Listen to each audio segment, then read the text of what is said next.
السلام عليكم ورحمة الله.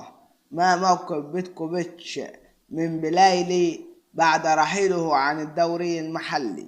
سنتعرف على كل التفاصيل في هذا الفيديو، ولكن قبل أن نبدأ لا تنسى الاعجاب بالفيديو والاشتراك في القناة وتفعيل جرس الإشعارات ليصلكم كل جديد. لا يزال اسم يوسف بلايلي مطروحا على طاولة منتخب الجزائر بعد استبعاده من اللعب مع الخضر منذ وصول المدرب الجديد فلاديمير بيتكوفيتش. وأكد موقع الجزائري أن بلايلي لن يكون حاضرا في معسكر منتخب الجزائر في سبتمبر القادم، حيث أنه لم يدخل حتى الآن أجواء المنافسة الرسمية مع ناديه الجديد. ذات المصدر أشار إلى أن حظوظ رؤية بلايلي يحمل مجددا قميص الخضر تبدو ضئيلة في المستقبل القريب، ولكن الأبواب لن تكون مصدى عليه. وكان فلاديمير بيتكوفيتش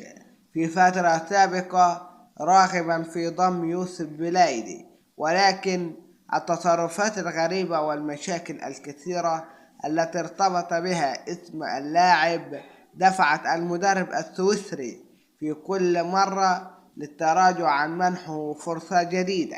هذه كل تفاصيل الخبر، والسلام عليكم ورحمة الله.